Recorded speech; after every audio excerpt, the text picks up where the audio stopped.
Simple as president of the City Council for 2020. Second. All in favor? 1, 2, 3, 4, 5, 6, 7, and Alan is on his way but not here, but it passes. Voted for him. Congratulations. He should have the chance to vote for me. That was my first vote ever, was voting for. Congratulations. Thank you. I move to, I didn't mean my It's right sheet. here. It's right here.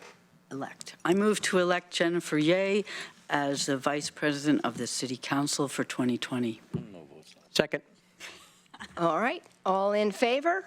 1, 2, 3, 4, 5, 6, 7. All right.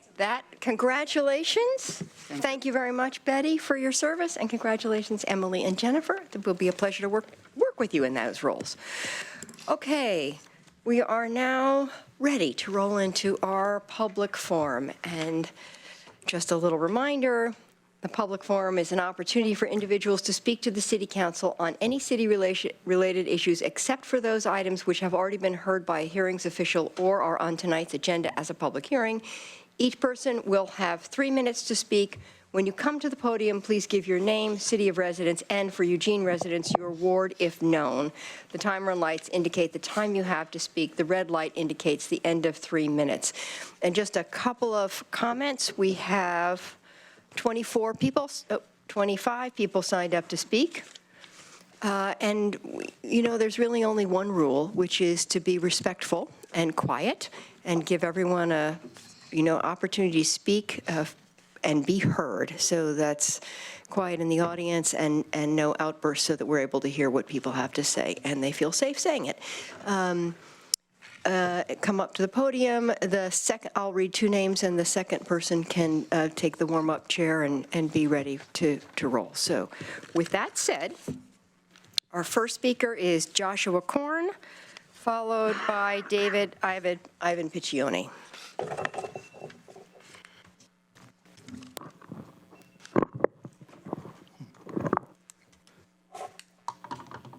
Joshua Korn, resident of South Eugene. And thank you for being here. Happy New Year. And as an environmental activist, I am feeling this role of sharing the word about what's going on with this wireless telecommunications fiasco. And the latest update, just in case you all haven't heard, most of the major carriers, T-Mobile and the others, are launching nationwide 5G, low frequency, low bandwidth 5G programs. And it's important to understand the distinction between that and what was originally proposed as 5G, because they're very different. And as you get siting requests for transmitters, it's important to understand that these low bandwidth 5G technologies don't require as much infrastructure with small cell antenna transmitters as the millimeter wave technologies that were originally proposed. There's less demand for small cells with this newer quasi 5G. It seems to be somewhat of a marketing hype. I consider it personally, in my opinion, to be just a new way of selling a bunch of new phones to people. These 5G low bandwidth technologies will have specific phones that will be launched to the public and are already happening in certain cities and more to come. These won't be millimeter wave compatible. So the original 5G technologies that you've been hearing from us for so long about are still, they're kind of tabled like one of the proposals that you had earlier today. And I believe that this is this comes back because there's been so much opposition to 5G and to small cell antennas, not just here, but in a lot of communities, because these are very hazardous technologies that have had no safety testing, and they're being pushed forth by a arguably stolen FCC that's regulated by former telecommunications,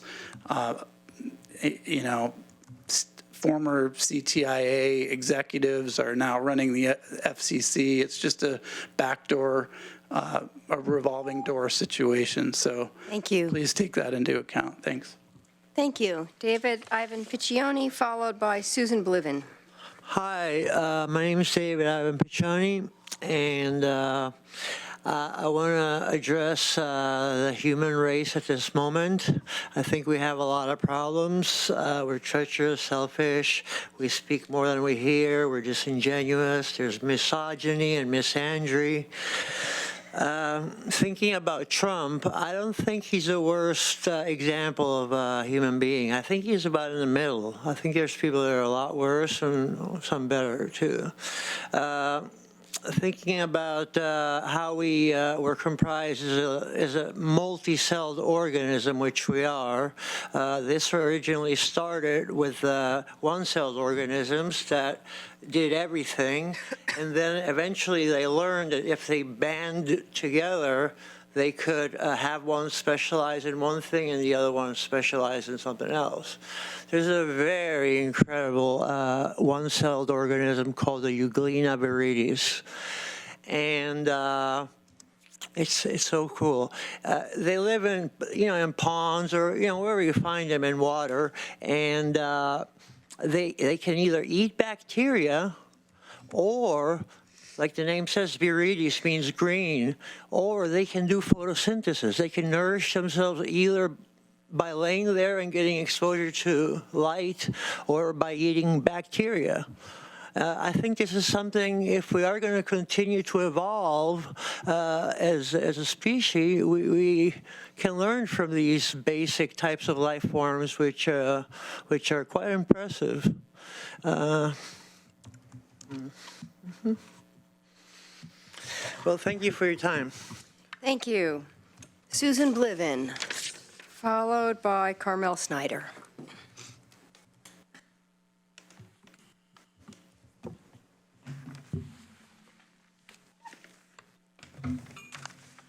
Hello, my name is Susan Bliven, and I reside in the 5th Ward. This is the 3rd time I've spoken with you on the need for ADUs in Eugene. People like me may require a supported place to live to avoid expensive, often neglectful senior living facilities. Seniors on fixed budgets can ensure they have people nearby to support them or to acquire much-needed money by living in the ADU and renting out their main house, or vice versa.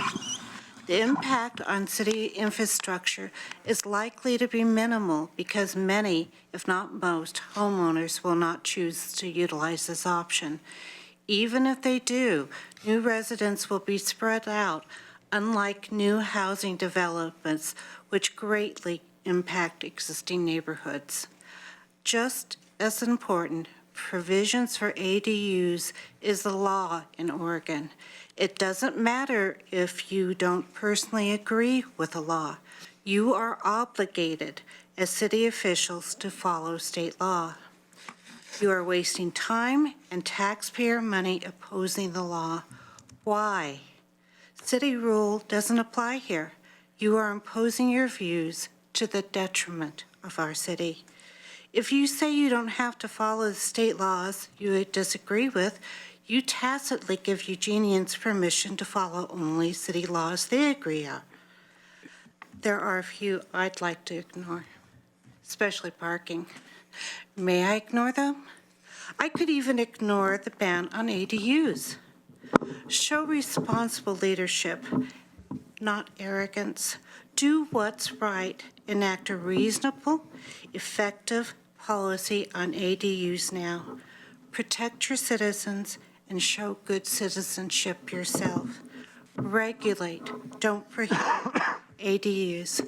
Thank you for listening to me. Thank you. Carmel Snyder, followed by Jim New.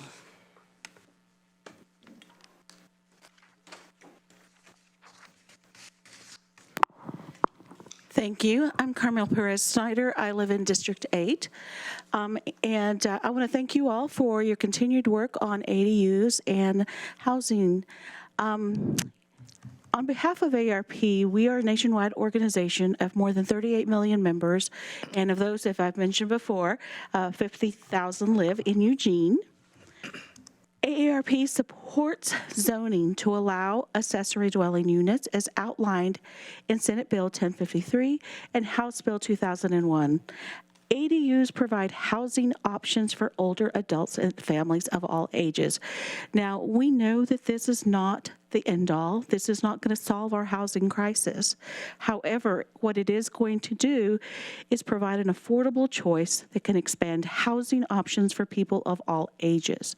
The ADU is generally a small, self-contained unit which can be detached, as with a cottage in the backyard of a single-family home, or attached above a garage.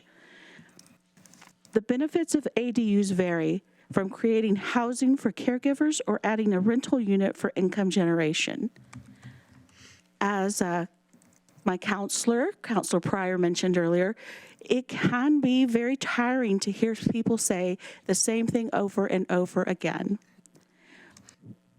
Agreed. I don't want to come up here again and say the same thing. So I look forward to next week when I know that you will take action, and we thank you for your action. Thank you. Jim New, followed by Catherine Dunn. Mayor, Council, and City Manager. This is an update to a council work session on Northwest Gas. And according to the 2017 Eugene Community Greenhouse Gas Inventory, natural gas users in Eugene produce 8 times more greenhouse gas emissions than electricity users. You all know that. You've heard it before. 85% of all Eugene's gas emissions are from energy use in residential, commercial, and industrial buildings. Unfortunately, this is not the most appalling factual information. A recent National Oceanic and Atmospheric Administration and University of Michigan study of the United States determined that methane emissions and leaks through product life cycle from gas fracking at wellheads to the customer meters attributes to an additional 50% more greenhouse gas emissions than accounted for by the Environmental Protection Agency. The fugitive leakage is a global problem with oil and gas product life cycles, extraction, transportation, storage, distribution, and combustion. Factoring in the estimated product life cycle fugitive methane leakage and actual gas product combustion, Northwest gas emissions in the city of Eugene almost equates to having a fossil fuel refinery in the city. When it comes to deciding a solution and reducing the city carbon emissions in order to meet the goals of the Climate Recovery Ordinance, natural gas is the elephant filling the energy cap bucket. Good Company, the City's Sustainability Commission, and 350 Eugene recommended a moratorium on new gas customers' accounts and no new gas infrastructure at the time the new franchise agreement is put in place. This will reduce carbon, make a definitive move away from fossil fuels, enable a phase out of gas appliances, and not impact existing gas customers. I was encouraged by the mayor's State of the City address commitment to decarbonize from natural gas, improving efficiency in heating and cooling buildings, and reducing carbon emissions as part of adopting the CAP 2.0. Council must be willing to take the mayor's advice and invest in change, like phasing out the Northwest gas elephant in the room. Finally, I am pleased the city has extended the CAP process for another 3 months to adjust for a more adequate plan to meet the goals of the CRO. These adjustments should include a budget, funding for a budget, measurable objectives, timelines, easy-to-read graphics showing goals and gaps, and a report card or dashboard monitoring accountability and progress. I look forward to an improved climate action plan. Thank you very much for your time. Thank you. Catherine Dunn, followed by Peter Ralph. Hello, council members. Thank you for all of the work that you do. I just wanted to introduce myself. I am from Ward 5, and I am a concerned citizen regarding short-term rentals and the issues around that. I have applied to be on the ad hoc committee, so I'm looking forward to hearing who is on that. I just wanted to say that I prefer, and this is for everybody, I prefer that this not become a us versus them kind of a situation, or a them versus us kind of a situation. We're all members of the community. We're all neighbors. So even though somebody might have a short-term rental, we're still a neighbor. And this is a very sensitive topic. It can become emotional for some people. So I hope the city selects enough people to be on the committee to represent all sides. And I think there's definitely more than two sides. But that would include neighbors, those for and against, perhaps against, I don't like that strong word, short-term rentals, and then also the non-owner occupied owners, whether those are, you know,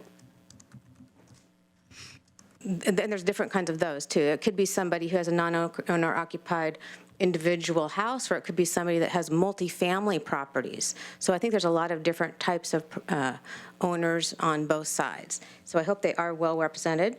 And I think this will be an opportunity for all types of interested parties to come together and look at the facts and identify any issues that there may be, and then reach some solutions. And that's all I had to say. Thank you very much. Thank you. Peter Ralph, followed by Billy. My name's Peter Ralph. I live in Ward 8. And I came to speak about the Climate Action Plan.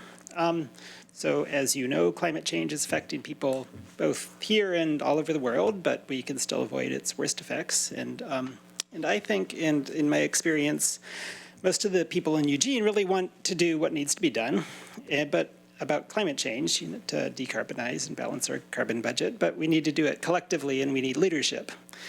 And so to do this, the city needs a good plan. So a good climate action plan with concrete goals, numbers, and estimates. And so because of that, I'm really glad that you all decided to postpone adoption of the current climate action plan draft to make it better, to engage a wider range of expertise. I hope the final plan's ambitious and lays out a concrete plan to meet all our goals. Thanks. Thank you. Billy, It's me. followed by Thomas Hiura. Yeah. I'm here to introduce you to Mr. Hiura because I know him very, very well.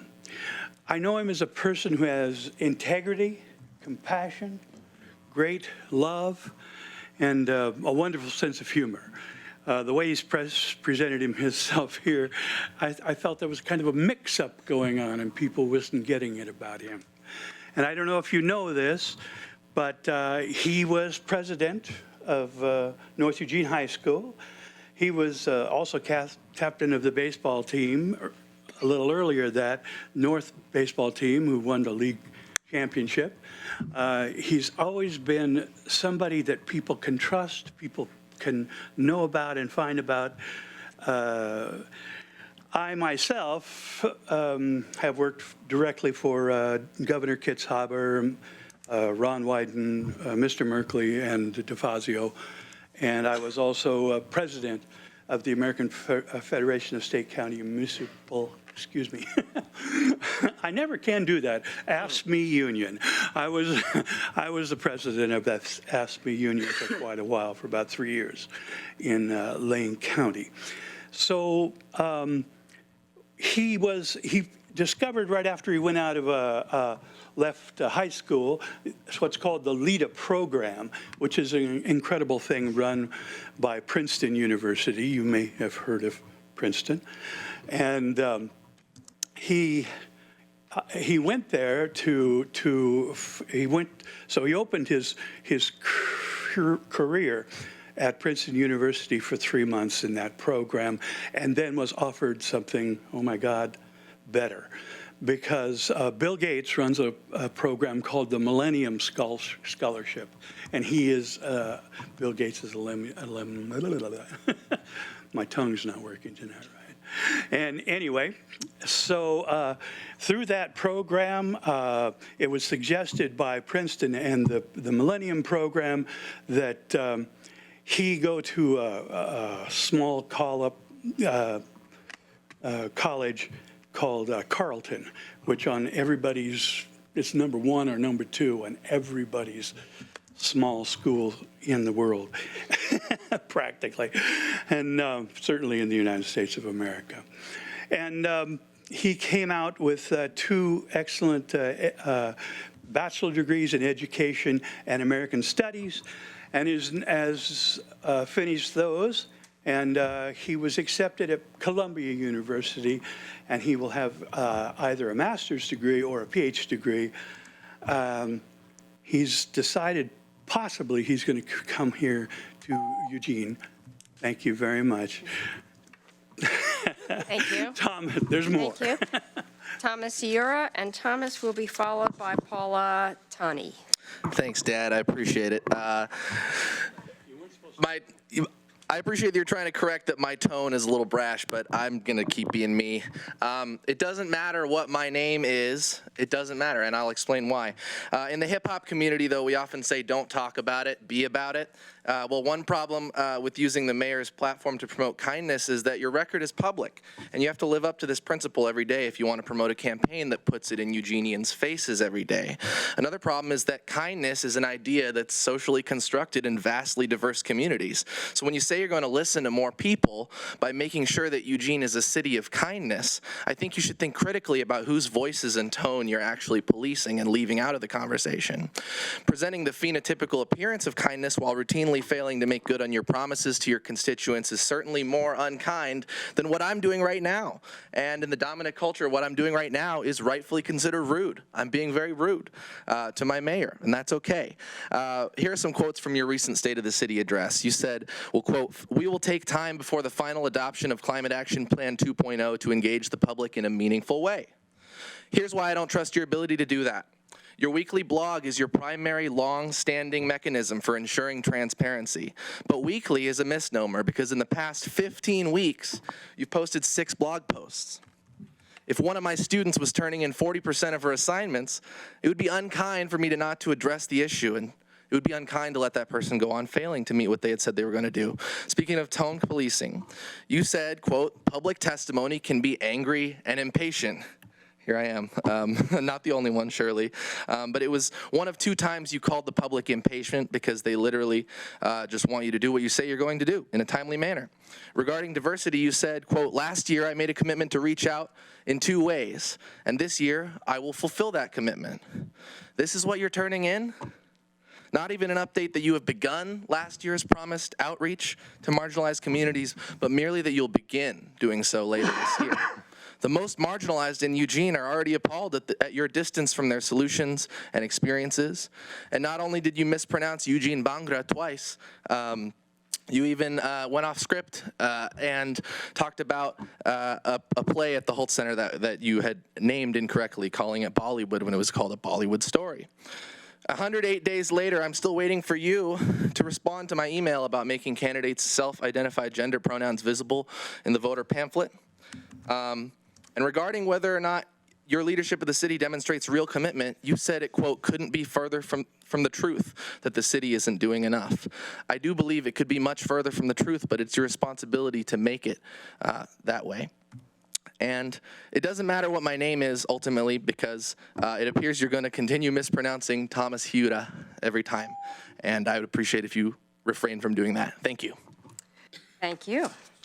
Paula Tani, followed by Tim Kovash.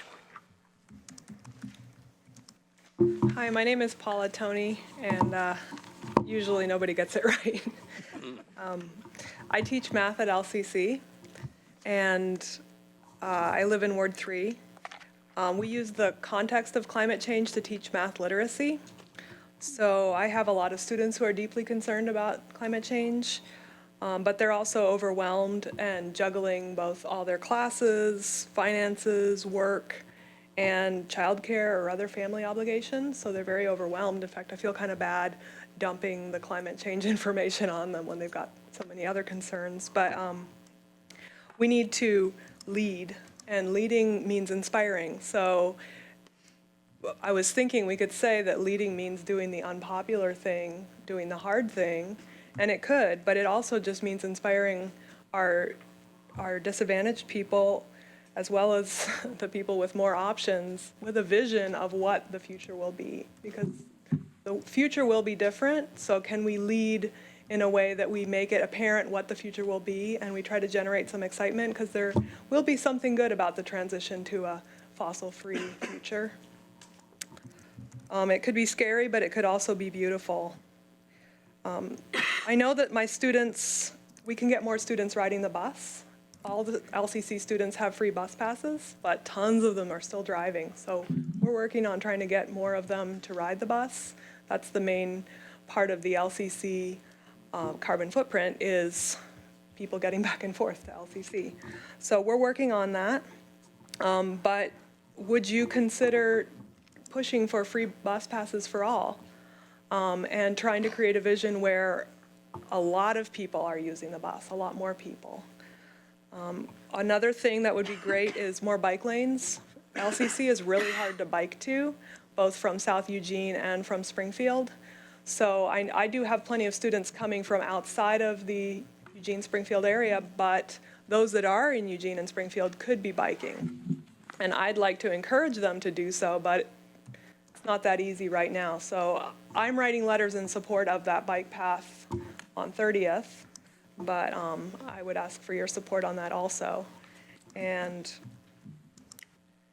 yeah, I have not been following your work as closely. I've had my head in my math world, but some people have been following you closely and are pushing you really hard, and I'm just adding my voice to that. So please listen to the citizens who have really good ideas, who are pushing you forward, and the LCC students, thank you. Thank you. Tim Kovash, followed by Albert LePage. Hi, good evening and Happy New Year. My name is Tim Kovash. I'm a Eugene resident. I live in Ward 3. I'm also an STR host. Thank you for your time and attention on the matter of the STR discussion and topic in town. I really appreciate the hard work to make the right choice to study the STR picture in Eugene, and hopeful for a fair representation in the upcoming ad hoc committee from different types of STR hosts. The landscape and dynamic of STR hosts by ward can vary and include multiple categories such as owner-occupieds, either guest suite, private room, shared room, lower level, top level of a house. There's also non-owner occupied hosts that can be seasonal, one-time, event rentals, also full-time rentals. Many thanks for all your hard work and appreciate the night. Thank you. Thank you. Albert LePage, followed by Ruana Garden, I think. Mayor Vinnis, City Manager, council members. I have the distinct pleasure tonight of saying thank you, but. And I am Al LePage. I am a resident of Eugene. I am in President Semple's ward. And I'm here tonight as part of a group with Rowana Garden as well as Sid Baum, the next two speakers, to really present kind of as a group. And we're with the Electric Transportation Action Group, which formed about 9 months ago. We've been meeting monthly since then towards really promoting that. And I think all solutions are needed. There was actually a letter in the Eugene Weekly, which I had written, which was entitled that itself. So we're looking at transportation. We're looking at electric transportation, but walking and biking, it's all solutions are needed. But I'm really here tonight to talk about the electric vehicle strategy. And that's what I'm thanking the city for. And I'm thanking the city for directing staff to really develop that strategy. And I also have really done strategic planning in my life for various groups as a facilitating those processes. And what I see about the strategy is it has objectives in it, but it doesn't quite have the action steps needed to implement it. And I don't see any timelines. So that's the thank you, but. That's the but part.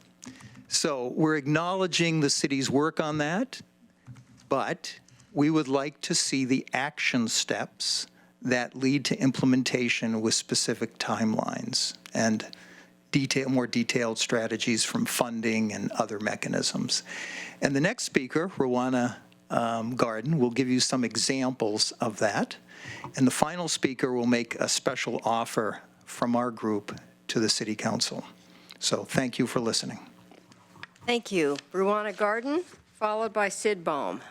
Hi, Ruana Garden, Springfield, Oregon, member of Electric Transportation Action Group. One important gap in the charging infrastructure is the charging infrastructure element of the strategy. There is no action item for the placement of public charging stations in highly visible locations. Having charging stations in highly visible locations is a key driver of EV awareness and adaptation. This has been confirmed in numerous studies. The city is now developing the park blocks and the eWeb riverfront properties into multi-use areas that will be important for civic centers for decades to come. As such, they are ideal places to incorporate public charging into parking areas. With the implementation of the Central Eugene in Motion project, there are additional opportunities to place EV charging stations in highly visible locations to draw people to downtown Eugene's to shop and socialize. EV charging stations within a half mile of restaurants, coffee shops, specialty stores, and entertainment pull people into the area.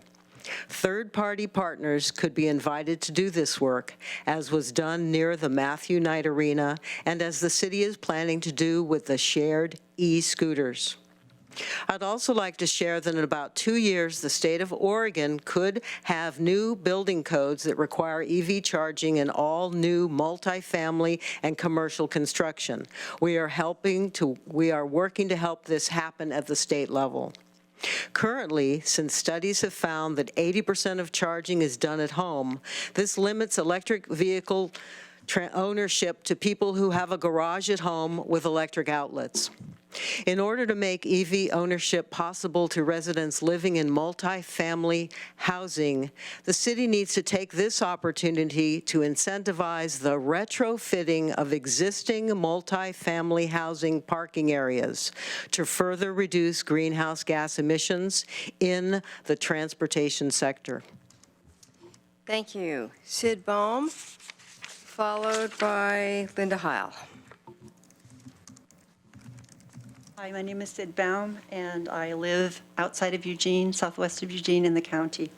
I'm also a member of ETAG. I drive an all-electric vehicle, and I have since 2013. I'm also a member of St. Thomas More Catholic Newman Center Faith Community, and I'm inspired by the leadership of Pope Francis. In the urgent appeal of his 2015 encyclical, Pope Francis asked to enter into dialogue with every person living on this planet about our common home. Pope Francis describes the effectiveness of local policies to reduce carbon emissions and says, while the existing world order proves powerless to assume its responsibilities, local individuals and groups can make a real difference.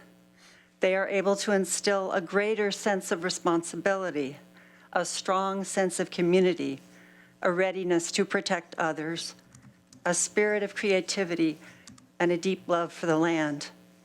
Unless citizens control political power, national, regional, and municipal, it will not be possible to control damage to the environment. I want to thank Mayor Vinas and members of the council for extending the deadline to complete the city's climate action plan and for asking for more citizen input. So back to electric transportation. Replacing fossil fuel powered vehicles with electric transportation is on the rise. A AAA study from May 2018 showed that 20% of Americans were likely to buy an EV for their next vehicle. Adoption rates on the West Coast are much higher. So we need the infrastructure to support the increase in personal, publicly owned, and business-owned electric vehicles, and we need it now. EV drivers that are passing through Eugene will find no DC fast charge stations in the Eugene City core. They have to go to Gateway, Junction City, Cottage Grove, or Veneta to find stations that will charge their vehicles quickly. We need at least 2 fast charge stations downtown. The city of Salem has at least 9. We ETAG members would like to be a resource to the city in planning and implementation of electric vehicle charging infrastructure. Our contact information is here. Thank you. Thank you. Linda Heil, followed by Jim Ball.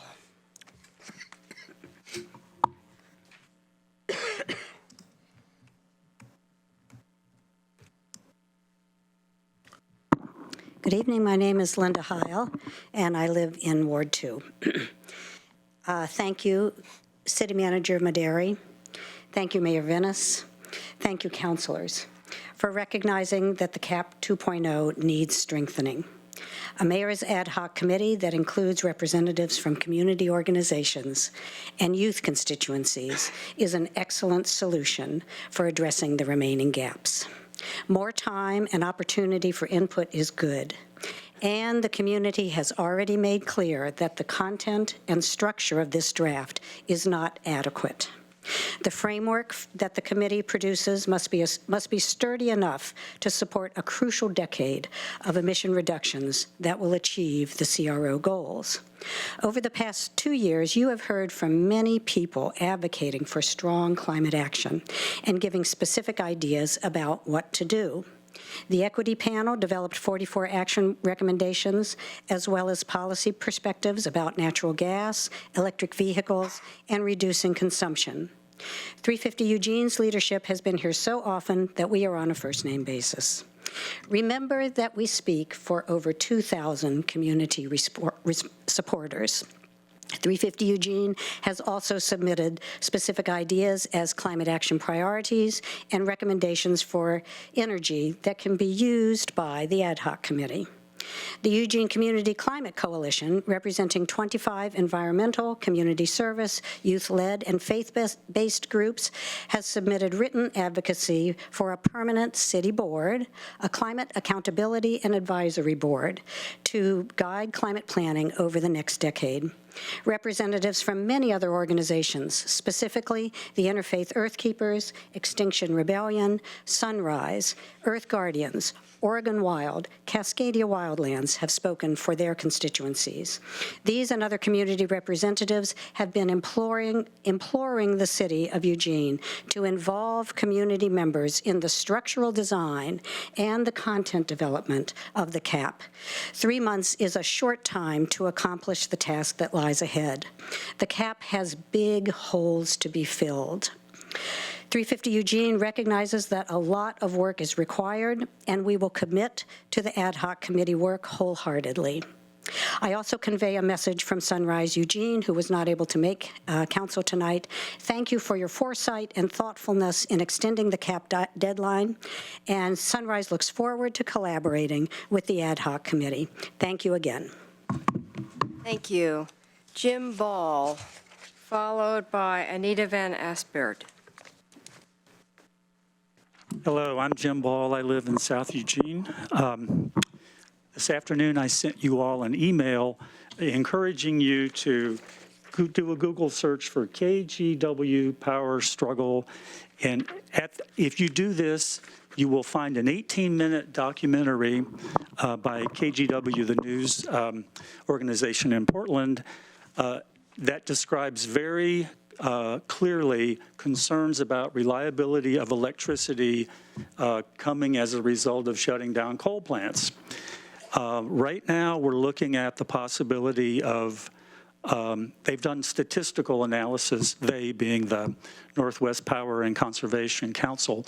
They've done statistical studies that show a 26% chance of not being able to meet electrical loads by 2024. I think I got that right. But the documentary goes through the specific numbers very clearly. And the concern that I have with that is their assumption is the electrical load is only going to be growing at a rate of 0.3%. Now, you've heard a lot tonight about electrifying the whole transportation sector and the whole building heating sector. that's going to at least double electrical demand at peak, cold weather conditions. Where's the electricity going to come from? I hear over and over again, EWEB electricity is 90% carbon-free. Well, that's not the case when it's really cold and we're at peak power. So if you're going to commit to a climate action plan that electrifies everything, you need to look beyond the bubble.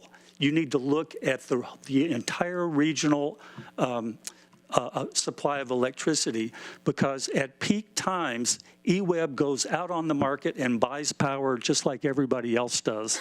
So if you want a resilient community, you really need to be thinking about what happens at peak demand.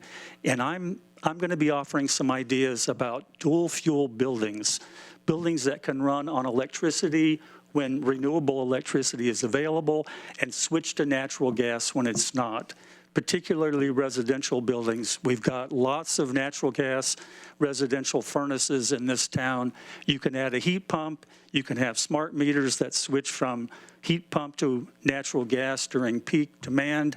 And you can actually make renewables work, but you can't make renewables work if you start with outlawing natural gas. Thank you.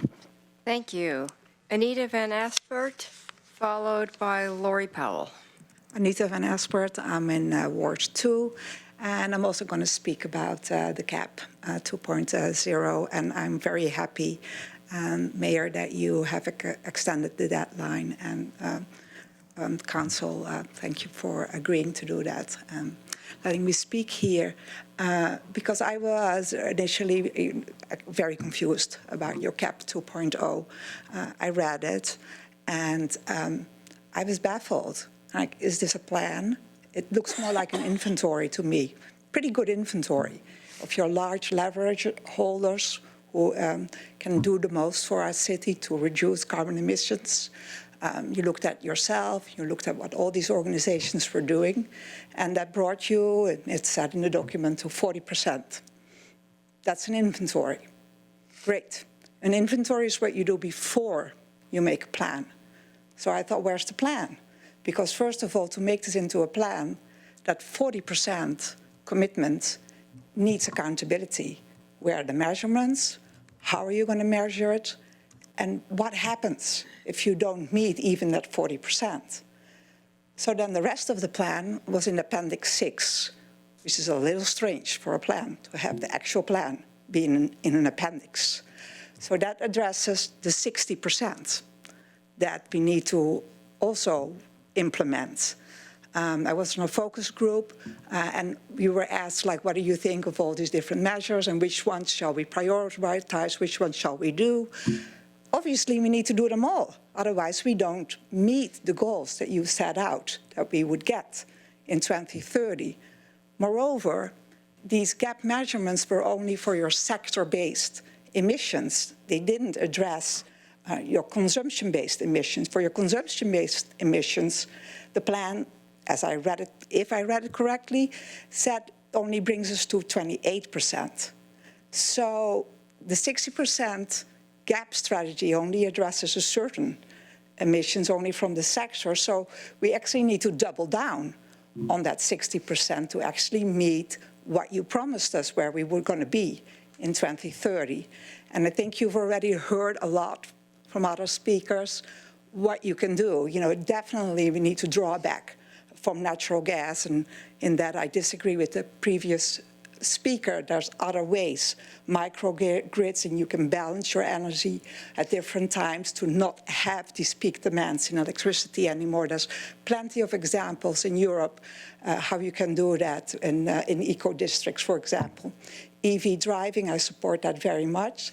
I also support ADUs and middle housing because it's key that we stop building unsustainable, sprawling land uses. Thank you very much. Thank you. Lori Powell, followed by Sophia Reyes. Good evening, Council. My name is Lori Powell, and I live in Ward 1. Thanks to all of you and Manager Maderi for allowing more time and public input to create a robust, actionable climate action plan, CAP 2.0. And now I'm going to switch my focus entirely from climate policy to the pulpit. The climate crisis is escalating. And as it does, I draw sustenance from my faith and the teachings of Jesus Christ. Now, one might ask, what do the gospel and the CAP 2.0 have to do with each other? Here's one connection.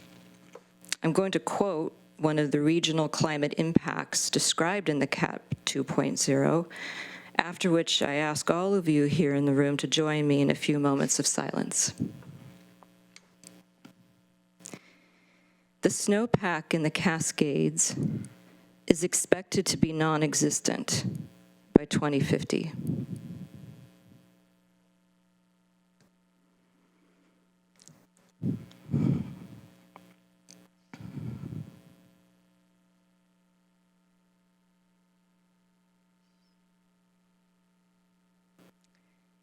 Blessed are they who mourn, for they shall be comforted. Blessed are they who hunger and thirst for righteousness, for they shall be satisfied. But how can we, who mourn impending lost snowpack and the accompanying loss of water storage and increased flooding, be comforted? And how can the hunger and thirst for climate justice be satisfied when we seem to be in the midst of a hopeless situation for ourselves as a species and the planet? Why bother at all with creating a more robust CAP 2.0? Václav Havel picks up where Jesus leaves off to answer this question. Hope is not the conviction that something will turn out well, but the certainty that something is worth doing no matter how it turns out. Thank you. Thank you. Sophia Reyes, followed by Rowan. Hi, Council. I'm Sophia Reyes from Ward 3. I'm a grassroots intern with Osberg, and I want to start off with a wholehearted thank you for coming together to consider our next steps in the face of climate chaos. I also want to thank you for passing the ban on polystyrene. We had a lot of fun working on that campaign, but there's a lot more work to be done, so we're happy to be back at it again. I spend a lot of time daydreaming about what the future looks like without climate change. I'm 20 years old, and I'm excited to be part of the generation that sees the switch to 100% renewable energy. I have beautiful dreams about this, ones that consist of plenty of fresh air in town, where ice caps grow and the forests laugh. As we face up to the biggest crisis humanity has ever seen, we want to get as many people involved in the solution as we can. In Osberg, we're focused on mobilizing and getting people ready to fight for the sustainable green future that we all want. This term, our lead campaign is working to get LTD to commit to 100% electric buses by the year 2030. We're putting in effort to see to it that the Climate Action Plan's goals are met and that we reduce our emissions. Transportation is the greatest contributor of greenhouse gases in the state. And I have complete faith in Eugene's ability to emerge as a leading city in sustainable practice, and we can start by electrifying public transit. It would not only help us to reduce our emissions, but it also paves the way for our city to make the switch to 100% renewable energy. I want to acknowledge that while the Climate Action Plan 2.0 does have areas that need to be expanded upon and improved, it's a great start. And look at how many people you've involved in the climate conversation. I had the opportunity to participate in a student youth focus group for the drafted Climate Action Plan and give some of my own feedback. And I just really appreciate the efforts being made to involve as wide a scope of our community as possible to work on this cause. The climate crisis is one that affects all of us, which makes this an all-hands-on-deck situation.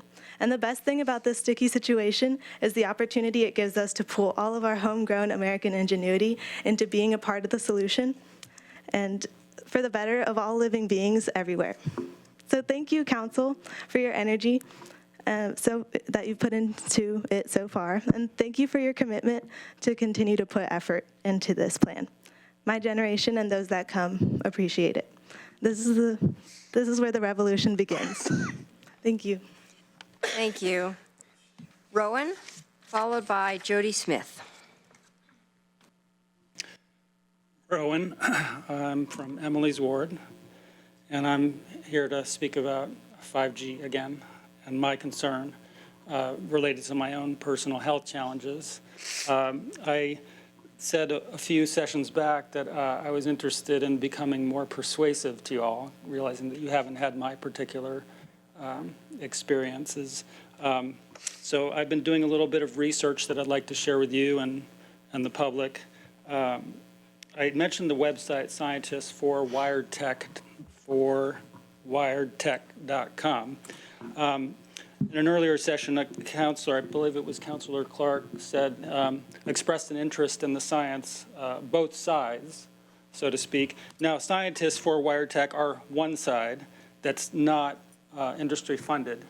And that interests me. I have a profound distrust for the industry funded science, especially with my life on the line. So I do recommend a visit to that site. They do talk about latency periods, long latency periods. So this technology that's coming our way, apparently you can have effects that won't actually become visible for many years. And there seems to be some agreement on that from non-industry funded scientists. So I wanted to express that. And then I visited the federal court, the Ninth Circuit Federal Court calendar, looking for the suit that apparently Eugene has joined with other Oregon cities. And I was unable to find the actual case. So maybe after this session's over, someone, perhaps Counselor Evans, could help me locate that case and find out more. I did find a white paper at the League of Oregon Cities site, and I'm guessing that the legal team is probably arguing along the lines of this core priority that local governments must control their own destinies with respect to how and where the deployment of technology occurs. So if that's true, and if that's what's being pressed for in California in the courts, I just want to express my appreciation for that and for your role in that. And I'm hopeful that if the case is successful, then maybe there'll be more receptivity for my particular concerns, and not just mine. I know there are others who care deeply about the health concerns. So I'm sure I'll be back to speak about that and maybe about what I learn on the court cases as well as I learn more. So those are some more of the puzzle pieces, and hopefully we can figure this out together. Thank you. Thank you. Jody Smith, followed by Brett Smith. Good evening, council members. I am Jody Smith, and I'm the principal broker and president of Jody Smith Real Estate Company. I live in the county, but I work in the city, and I own some city properties. And so I wanted to speak tonight about the short-term residence, rental concerns that are being discussed. And I like to take life from a positive approach, so I would like to express my views about them and the positives that I see that they affect, and I hope that that's something that will be taken note of. We have a great deal to be grateful for their efforts. The short-term rental owners fill a very important and special role in our community. They contribute to in numerous ways like no other industry. They are the ideal environment for visitors who seek a place to rest and to use as a home base in the time that they are here to play or maybe to stay. As a 25-year realtor, I have seen clients gain a sense of confidence and familiarity in recent years using these types of places to stay in that I didn't see before. They are welcomed in such a way that it's intimate. They are occasionally need to visit the area more than 2 or 3 times to decide if they're going to take a job at the U of O or any other place, and I'm carting them around to get familiar with the area and then decide whether this is a place they should move their families to. Let's see.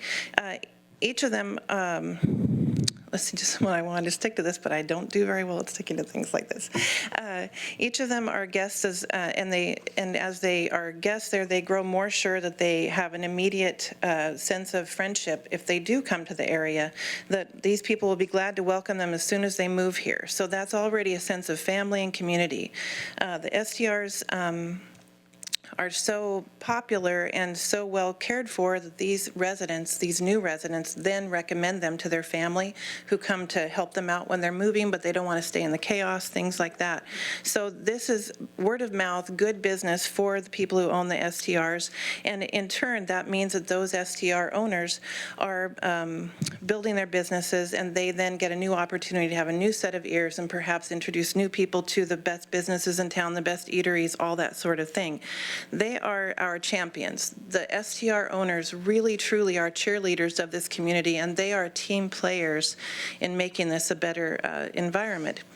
Our economy is a very delicate one. A vast number of our residents need an extra income to be able to enjoy monthly security, to afford their own housing expenses, and to do anything more for their family and friends than they can do on their basic jobs. Our housing is expensive in comparison to the incomes that we have for a lot of people. And so I just see this as a very important thing for us to help them thrive. Let's see. They're individual property owners that are taking initiative to set up small businesses, which means they provide their own resources to be able to make their homes better. This is really important. We need to really foster small businesses because they build this community, and these people really care from the bottom of their hearts. I hope that you'll see that we need them and that there shouldn't be a quota. We don't have quotas on any other businesses. Thank you. Thank you. Brett Smith, followed by Karin Knudsen. Thank you, Mayor. Thank you, City Council. Good evening. My name is Brett Smith. Excuse me. And I'm here today because I'm with the 2020 Census. I'm here today to let the public know that we are looking for enumerators, essentially people who can go door to door and ask and conduct interviews for people who have not done the paper interview that will be coming out later this month. Just want to let you all know that the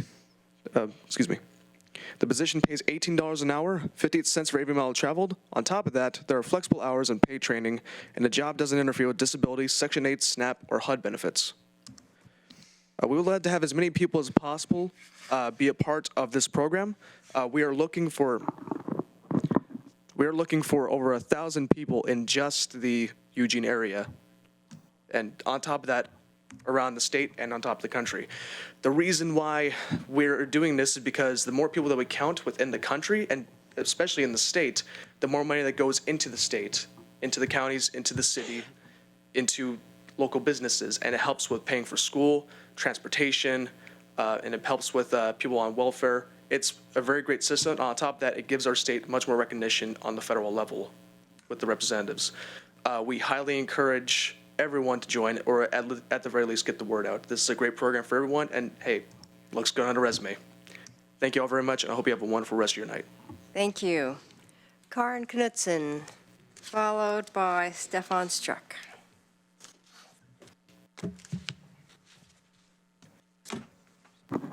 Good evening, Mayor and Council. I'm Karin Knudsen, an architect and instructor at the University of Oregon's College of Design and the project lead for Better Housing Together. I'm a neighbor in Ward 3. And I'm here tonight with 3 quick asks of you all. To address the local housing crisis, we need to work collaboratively to increase housing affordability, diversity, and supply. That is the mission of Better Housing Together. And because we live in a community that's committed to seeing action and progress, we have more than 45, almost 50 local partners in this work. In 2018 and 2019, dozens of those partners have come to this podium to ask you to comply with state ADU law and to enact ADU and housing-friendly policies. This is in response to the very real local crisis that our community is facing. I'm here to ask you one last time to comply with that law and also to take the important step of waiving ADU SDCs for the next 5 years. We want to not just allow, but encourage people to build these small, efficient cottages, which absolutely is a part of a climate resilience and climate and energy action plan for the future, and to have as many tools as possible in our work to address the local crisis. Portland has learned a lot about small housing in the last 15 years. Before waiving their SDCs in 2010, Portland was building an average of 30 ADUs per year. 10 years later, with the support of ADU-friendly policies, they've accomplished 600 ADUs per year on average. They've built about 1,000 of them before making any changes to that initial policy. That's 2,500 small, efficient backyard cottages that have been built into the fabric of the community, funded entirely by households to meet household and community needs. That's a real outcome. That's far more housing than we typically build. For any worrying that Portland has been overrun by charming backyard cottage units, yes, indeed, Portland has more ADUs than any city in the country, and yet they still only have 2% of lots that could have an ADU with an ADU. 2 lots out of every 100 that could have an ADU has an ADU. So we've been sharing the concept of missing middle housing in our community for 3 years, 2 years before the Oregon legislation took steps to legalize it, and that brings me to my third request. A reminder that housing-friendly policy can help us to generate meaningful housing supply and to fill in missing rungs on our housing ladder. That is the only way that we will see progress. And so picking up on 2 themes mentioned earlier by 2 other individuals speaking, all solutions are needed, and we need to get started on work that we can be proud of. So we are asking you to please initiate work to comply with House Bill 2001 to bring missing middle housing back into this community, and let us get started on that work and be proud of the outcomes. Thank you. Thank you. Stefan Streck, followed by Julie Lampert.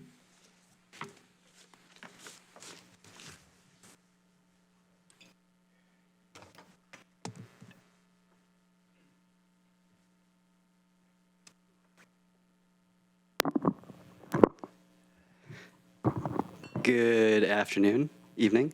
Thank you very much. I've had a very busy new year. My name is Stefan Streck, and I apologize for my casual attire. Today was a busy day. Woke up at the peak of Mount Bachelor after shredding the pass. You know, I suited up like yesterday, threw on the snow gear. Because a couple girls called me up, you know, they pull up in the van, I mob out. First agenda was to come right back here to make Eugene great again. So, 2020, this is a totally non-political agenda. Make Eugene great again. And it starts by messing with U.S. Bank. Now, I know a lot of people don't like them, but the city's invested with them. I'm surprisingly much pettier than any banker you'll ever meet. I pinch pennies so hard they scream. Turnips, anyways, I get a lot out of turnips. Moving forward, I figured out how to get the best out of U.S. Bank. They have a free Keurig coffee machine down at their 30th location. Those like 50 cents or $1 a piece. Bankers hate it. If you just roll in there, get that free coffee. But you don't want to look like some kind of jerk who's not there for banking business. So naturally, you got to pull out that money wad and deposit, you know, some money. But $20 is too much for the idiots at U.S. Bank to handle. So you got to break that dollar, you know, just deposit $1, you know? And the guy tries to mess with me. He's like, you want it checking or savings, you know, because he cares so much about my money. So I'm like, savings, my good friend. And he's like, what denomination would you like that dollar, Mr. Streck? And I'm like, well, a $1 bill, please, if you've got it. But otherwise, quarters is fine, buddy. Hook it up. Anyways, the teller next door just busted up laughing because I guess this guy who runs the branch doesn't treat his employees that great. And maybe if the employees aren't treated that great, maybe that's why they're scamming all the suckers that are losing their money to U.S. Bank. It gets better, though. The bank is being suckered. The bank's out of money. That's why they're so snitty. The banks have poor policies. They gave all their money away to people they ain't going to pay them back. They're broke. Moving forward, I don't think they're the best people to trust our money with. Just saying there. You know, they gave me $200 just for opening an account. Suckers. Suckers. Give me $200 just to leave a little money in an account so I can walk in and get free coffee. Lifetime supply of free hand sanitizer. Idiots. Anyways, I recommend that everybody do this, you know, daily. I'm doing it every single day. I'll do it twice a day. Build that line up. Make it look good. Rock that line out the door. Rush U.S. Bank. Anyways, thank you very much, and make Eugene great again, everybody. Yeah. Thank you. And our final speaker, Julie Lambert.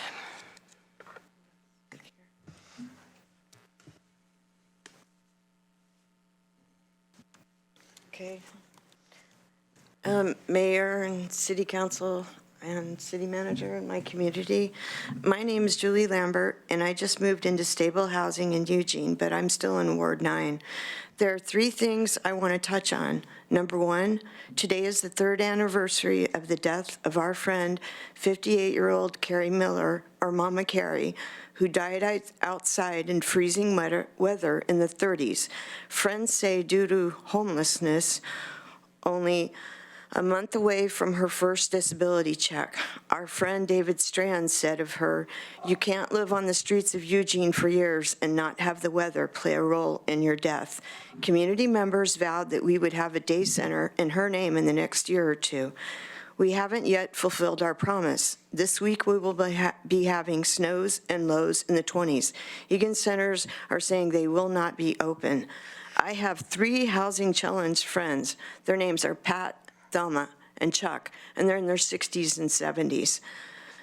They're grandparent age, some with oxygen and/or walkers, no booze, no drugs, well-educated. We have about exhausted their options. Seriously, I've tried all my resources, and they need help yesterday, and I don't know what to do. Which brings me to number 2. Mama Carrie's death affected many people who are in favor of a shelter bearing her name. I respectfully ask city and community members to honor their heartfelt promises at her memorial and dedicating our upcoming center to Mama Carrie. And number 3, until we have that shelter, let's at least have humane sweeps if we don't follow the Boise decision. We literally have no room at the inn, partially because our desperately needed rooms are instead being built or sublet, for example, to the Olympic trials, not our fellows. I speak directly to the city manager in asking that until we fulfill our promise to Carrie and that there is humane coordination with Chief Skinner, not randomly sweeping our most vulnerable population into extreme weather conditions, the snow, the rain, when the person swept will just have to trudge through the elements to carve out another place of rest or scavenge for the next place to crawl up and perhaps die, much like our Mama Carrie. Thank you. Thank you. And that closes our public forum. Are there counselors who wish to make comments? I have Counselor Semple, Counselor Syret. Anybody else? Okay, Counselor Semple. Thank you. Happy New Year. Thank you for coming back to talk to us. I appreciate the comments about free buses. When I ran 3 years ago, I had free buses on my platform. Went and talked to LTD when I became counselor about the free buses. And I was respectfully listened to, but I was not given free buses. I think they're one of the answers to our climate problem, because if we had free buses, if you didn't have to get a card or a quarter, you could just get on the bus, you'd have much less reason to need a car. You know, no car payments, no insurance, no going to the gas station. So I think it's one of the things we really could do for our climate. And of course, they should be electric buses. I was told that free bus passes are on the increase. We're now giving them to children, and that more and more groups would be included. I've also heard, not directly from LTD, but that one of the reasons we don't want to have free bus passes for everyone is that the homeless would get on the buses and just sit there in the cold weather. Which brings us to the possible snow and the cold weather, but not cold enough weather. Evidently, the snow is going to freeze up there, but it's not going to be freezing down here. So Egan won't open. Even with our 64 new beds at Dusk to Dawn, which is awesome, you know how many people we have out there, grandparents and others, who will be really cold. So these are our issues. Save the climate, save the homeless, and have a happy New Year. Councilor Syret. Thank you. Thank you, everyone who came to speak. I just wanted to direct response to the folks who came to speak about the short-term rentals and their hopes for the committee. So the motion regarding the ad hoc committee for the short-term rental kind of fact-finding was very specific in requiring that staff recruit people who represent the variety of the types of short-term rentals that we have here in Eugene. So that would be owner-occupied, non-owner occupied, people who operate a single room, people who have more than one property that they operate. And that was, from my perspective, to get a handle on the variety of ways in which these businesses are being run in our community. And it also directed staff to gather input from other interested parties. So that would be neighbors, people impacted, whether positively or negatively, by having short-term rentals in their neighborhood. So that the motion was pretty specific, and staff is very good at responding to specific direction of that nature. So I think you can have confidence that the ad hoc committee will reflect that variety of types of short-term rentals that we have here in Eugene. Thanks. Okay, thank you. That closes this portion of our meeting. Any other? I'm not missing anyone here? Okay. That we are ready to go on to our one item of business, the consent calendar. And, oh, I have a new president, right? Right. Oh, here, you can read it right there. This is really long and complicated. I move to approve the items on the consent calendar. Second. All in favor? 1, 2, 3, 4, 5, 6, 7, 8. Thank you very much, and we are adjourned. I'm evil.